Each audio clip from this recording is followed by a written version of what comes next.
Welcome back to another Reading and Correcting with me, Kindar, the Tiger Writes, and Ty, the Tiger Supervisor. These are where I read a chapter from one of my stories and correct it as I go. If you want to listen to these live, it's every Tuesday morning, 8 a.m. Eastern Time on Twitch and YouTube. And if you are looking to support me, that is on my Patreon. Today we are doing Chapter 86 of Stepping Wild. Derna eyed Tibs as he leaned against the counter. He looked at his... She looked. She looked at his usual table, then him again. It can't bode well for anyone that you're at the counter. Had he done anything when standing here to cause problems? The only time he stood here was when he went with Rachel, and the worst that happened was when they argued. She still wouldn't let him forage alone, even if Carliac's chest wasn't there anymore. I need to head to the city for a few things. What can you need that we can't provide? She asked in dismay. He raised an eyebrow. Right now? Nearly everything. Your village has enough trouble providing for all the refugees. How come? Who come from that city with stories of oppression and unjust imprisonment? Yeah. I'll be fine. I'll be there for a day at most, and I'll be buying stuff. Cities always like people handing over money to their merchants. They'll take everything you have. Don't worry. I'll make sure to keep enough to pay for my spot in the attic. You've brought enough food to cover that, she stated. Dave shrugged. I'll be back in 3 weeks at most. You said you'd be there a day. It's nearly a week and a half of walking to reach it, Darna. You should take Coral with you. He can protect you from bandits. I don't need protection. I'm used to traveling alone and avoiding bandits. And there were guards along the road. So it's going to be safe. You can't... Darna, I will be safe. I will be fine. I'll be back. He left the tavern before she could add anything. Her concern was nice, but he wasn't her friend. She wasn't his. None of them were. As he promised Darna, the trip was uneventful. He did most of his traveling running on the forest canopy, with the aid of his elements. He played with his air etching, altering the position of the arcanus, or even changing some to see what would happen. When he found a new combination that gave him more speed, he worked on it, going even faster, and then much faster. That first impact against the tree had hurt, but it had let him cut his travel time in half, which ensured he'd have more time to gather his funds for the items he needed to buy. As much as it would make things easier, he wasn't stealing from the city's merchant. Getting in undetected was as simple as leaving it had been, over the wall in the night, cloaked in an etching of darkness and light. Now, oh, wait a minute. I need to change that.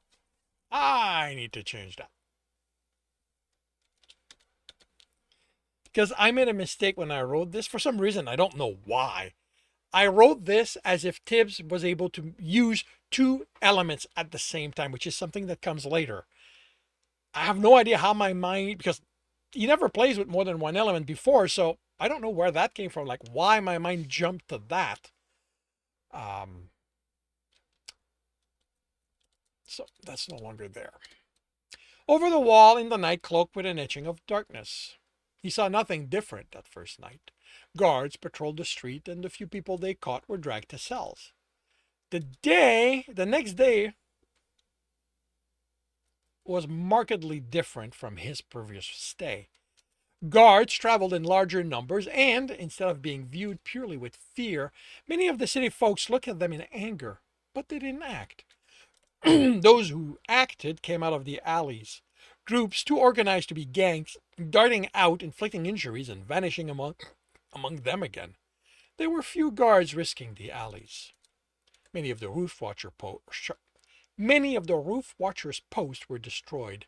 Those that survived had troubles had doubled the watchers, but looked more intent on protecting themselves than making sure the roofs were untraveled. The quiet rebellion wasn't so quiet anymore. The markets were surprisingly unaffected, which told him there was a conscious effort not to disrupt the city's economy. They didn't know how likely it was to remain that way as the conflict continued. Eventually, one side would decide the merchants were, willingly or not, supporting the opposition. As much as he'd seen as much as he'd seen them try to remain neutral in such conflict, merchants had money and that made them valuable to all sides. So, something that had to be removed. But as they were still there, he took advantage. Passing himself off as one of the city folks looking to better secure his house in those peerless times, he placed an order with a locksmith. All different types of locks, he instructed, to ensure no thief could figure out one and be able to enter through any door or windows. With a skilled woodworker, he commissioned puzzle boxes with another hand puzzles for his daughter, he explained, who liked to tease her mind. He paid well with money he stole from the nobles, staying out of the conflict behind their locked doors. He remained unnoticed. He didn't take part in the conflict other than to discreetly help when it spread to endanger uninvolved city folks, or to defend himself when he wasn't given a choice.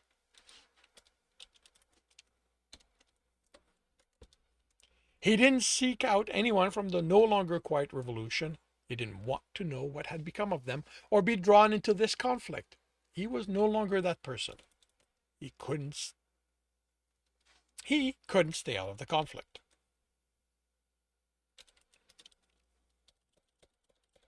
I think this needs an outright scene break. Not for the week it took the artisan to make what he commissioned. He couldn't sit at the back of the taverns listening to the stories people told and remain indifferent. Stories of guard kicking in doors and dragging out families for them not to be seen again, of hooded figures who assaulted random people, leaving families broken. Did they have reasons? Possibly. Tibs couldn't know without spending days and weeks searching and asking questions, time he didn't have. So the city folk gained an unknown defender for the week he was there. Someone who struck out of the shadows even in the day and stopped guards and rebels alike when they targeted the common folk. Tibbs was certain he'd help the rebellion at times this way, since their people were the ones more able to hide among the common folks, but he didn't care. Couldn't care. It wouldn't last anyway. They'd have to go back to fending for themselves once he left. But leaving wasn't as easy as he wanted it to be. He collected what he paid for in packs he bought to carry them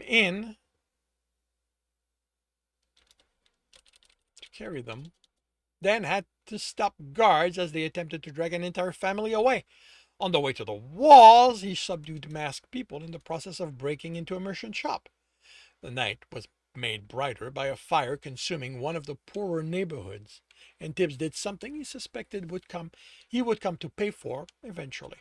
He put it out. He couldn't hide what he did. He couldn't pass it off as anything but what it was. He willed the fire to starve, saving countless lives and letting everyone know essence had been involved. He had to hope they would see it for the elements intervening, and he used the darkness to leave the city before another conflict pulled him in. Tibbs placed the items in the room's floor and stepped away. Those are locks. They melted into the floor. What do they do? Karlik asked. People use them to make it harder to open doors, which you can use that way too. But I bought them because under its use, that what a lock is a puzzle. The rogue needs to adjust the pins correctly so the cylinder will turn, which will pull the bolt out of the frame, letting them open the door. Oh, Centaur exclaimed, I see it now. But how do they adjust the pins? The space is too small for your fingers. Maybe I'm supposed to make it larger? The dungeon offered. Like I had to make the tiles smaller? You can do that, Tibs said, making picks. But rogues will have tools. He placed them on the ground. Those are picks. Why so many? Centaur asked once they had melted away. Because locks are made by different craftspeople, so in different ways. We don't always know what we'll be facing, so we carry those experience taught us will be the most useful. A tension bar grew on the ground. I don't see how this is used. It's too large to manipulate the pins even in the largest lock. That's a tension bar. So it's so the rogue can turn the lock once the pins are in place. Make one of the locks and I'll show you how we work. A lock and set of picks grew. Tibs made 2 blocks of stone as a table and stool. He set to pick it, explaining what he did. Oh, that's not how I thought it went. That's not how I thought that went. Centaur said as he set the small end of the tension bar in the lock and applied pressure before inserting a pick. I thought the small end went at the back, but the grooves got in the way. Without an element, a rogue doesn't have a way to hold the pins in place. The tension does that, but we need to be careful not to apply too much or too little. One will lock the pins in place even if they're set wrong, the others won't hold the pins at all. And because the pins aren't identical, we have to learn to vary the tension without letting the pins drop. He took his time, slowed and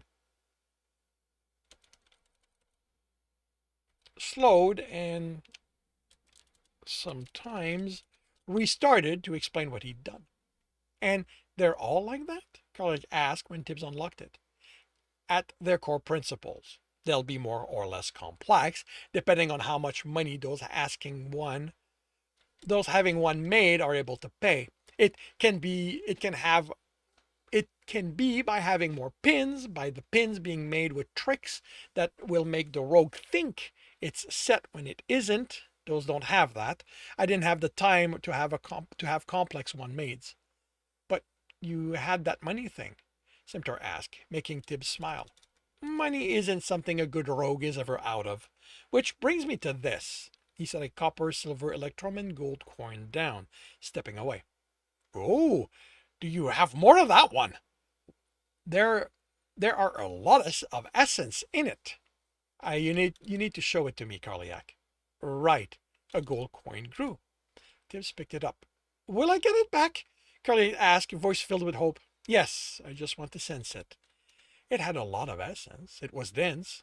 Comparing to the electrum and silver, it was the denser of the three. He'd never stopped to consider why the coins were valued in the order they were.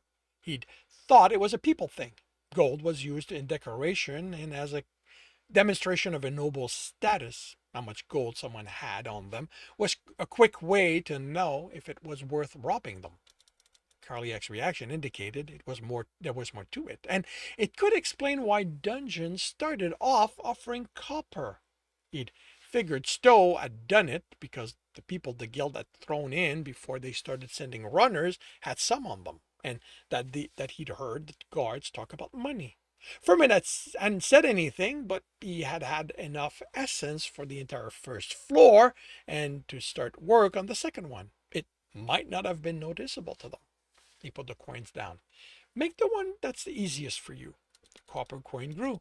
The next one, a silver one. The next. Copper and silver melted away. I don't have enough essence without absorbing the one you still have. Don't bother then. Wait, he put it. Oh, wait, no, okay, he's still next to it.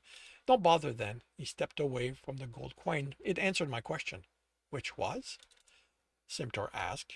Why dungeon give the coins they do? The first floor is always copper with only a few silver for the larger mobs. That's the first and second coins. The second floor will be mostly silver with some copper and electrum. That's the third coin. I don't know that it's a rule, although the first 2 floors probably shouldn't make a runner rich. None of them should, but they should let a good runner afford proper gear. I don't follow, Carliac said. With a chuckle, Tibs took the hand puzzles and puzzle box out of the packs. Don't worry about it. That's for once you have runners. He placed them down. What are they? Simtor asked once they melted away. Make a new one. A box. Make me one. A box grew. That's a puzzle box. You can sense the way the wood that makes it can slide. It's a form of lock, like most puzzles can be. But these aren't used as such because they're time consuming, even when you know how it works. The quality was poor, not because the artisan hadn't been skilled, but because Tibbs hadn't been able to give them the time. And he'd ask for two types so they could sense the different ways to make them. What should I use it for? Koliak asked. Anything you want, anything you can think of. Maybe you can make a door using that principle to give your runner a hard time. I don't know how I'd go about doing that. Tibbs put the box down. Don't let what you don't know keep you from trying something. Remember what I said before. Sometime a mistake in one place is a solution elsewhere. You didn't say that. He shrugged, something to that effect. Don't be afraid of making mistake, Karliak. And that goes for you too, Simtor. You are a dungeon. You have time. Be willing to get so much stuff wrong, you end up having trouble remembering them. Because while that's happening, you'll get stuff right. So we try whatever we think of and see what happens. Even if it's not what you planned for, it might be useful. Why does contemplating that make it hard for me to think? The dungeon asked. Sorry, I think I just gave you your first headache. I don't like it. Neither do I, but I was told something when I was young that makes more sense now. Getting a headache while learning something just shows you your mind is growing. And that's a good thing? If I'd stopped learning just because I got headaches out of them, I wouldn't be the runner I am today. I wouldn't be able to help you because I would have stopped asking questions, and the more I learned, the less of them I got. That means you still get them, Simtor pointed out. Yes, there are books that are so complicated I have to stop because of the headaches. But now I know it's because I'm learning, so I rest, then I get back to it. I'm going to need rest from all of this, Karliak said with a sigh. Then I'll leave you. I'll leave after two things. He placed the pack down. When you get runners, put this in your loot tables for your second or third floor and lower. You'll be handing out enough stuff that they'll appreciate a way to carry it all. You still haven't explained about the floor thing, Simtor said. I'll do that next time. What is the second thing? The dungeon asked. The three-hand puzzles that were with the boxes? What do you want in exchange for making me copies? You want to give me something so I'll make them? That's how trading works. I'll take another one of those dense quain, they said eagerly. Tibs chuckled. I don't have another one. And trading is also about balance. You want to get more than you'll put in, but not so much the other thinks it's unfair. How do you know what's going to be fair? Well, you don't, not really. And really, since you can't talk with anyone else, you don't have to worry about it too much. But when there isn't a system in place that sets what things are worth, people haggle. One asks for something, like 4 of each of the hand puzzles, and the other, you in this case, ask for something in return that you think will give you slightly more than what you'll expand making them. So, like, you give me one of those bears to absorb. Tibs sensed, but there was nothing of that size. Instead of telling them that, he made a counteroffer. That seems like too much. How about I bring you a deer? I don't know what that is. Right. This falls apart without a similar frame of reference. It's another kind of animals. You probably sense them there. Say yes, Kaliak. Why? It's another animal for you to learn. But is it similar in essence? Who cares? The knowledge will be valuable by itself. Is that true? The dungeon asked, and Tibs was confident it was directed at him. Knowledge has value, that's true. It's why I read so much. Books contain a lot of knowledge. But that value isn't fixed because you and I are probably not looking to learn the same things. Then how do I know if it's a fair trade? Tibbs grinned. You don't want it to be fair. Okay, Centauric Sam, now I'm getting one of those headaches. You said trading was supposed to be fair. People are complicated, remember? And fair isn't a fixed value. I have an idea of how much work I'll have to put into getting that deer, but you don't. Over time, as we work together, you can learn to approximate and use that. But right now, all you have is what you think you'll gain out of the exchange and my reaction to the offer. But you made the offer. True. Then it's about if you think I'll put enough work into it for what you think you'll gain. 2 deers? The hesitation stretched the word enough. Tibs fought not to laugh. He brought in his sense until the closest herd came in more detail. He got a rough sense of the animals' health from their life and fever essence, and 2 of them were weaker than the others. It wouldn't affect how hard getting them would be, since he wouldn't hunt them fairly, but he didn't want to damage the herd. All right, but make it 5 of each. But, yes? Tibbs asked, purposely not smiling. Are these things going to come often now that you've given me one? Probably. People have complained I cause them a lot. Okay. I'm doubling what I want from you, and you're only adding 1 of each to what I'll give you. I don't know how much essence I'll get from those deer, but Centaur is certain learning about them is enough. So I think it's still in my favor. Then we have a deal. We do? It's what people say when they agree to the trade. I'll be back shortly. He killed the animals as soon as he headed in their direction, causing the herd to flee. He kept the wolf at bay with the application of spikes of pain, then carried the carcasses back. I thought they'd be moving, Centaur said, disappointed. That wasn't part of the deal, Tibbs replied. Can we get one? Seeing how they move would be good. How about this? He gathered the puzzles. When you have enough essence to have a second room, I'll get you the deer to act as runner. We have a deal. Koliak said quickly enough. Tibbs suspected he had been played, but he'd wait to see how before commenting. And that concludes chapter 86 of Stepping Wild. If you are enjoying this, please leave a like. If you want to know when the next chapter will be up, subscribe and hit the bell. If you want to read this story, it is up on Ream Story. If you want to listen to these live, it's every Tuesday morning. Oh, wait a minute, I keep forgetting. If you want to read this story, it's up on Royal Road for free. If you want to read ahead of that and support me in the process, that is on Ream Story. If you want to listen to these live, it's every Tuesday morning, 8 a.m. Eastern Time on Twitch and YouTube. Links are in the notes, and with that, I shall wish you a good day.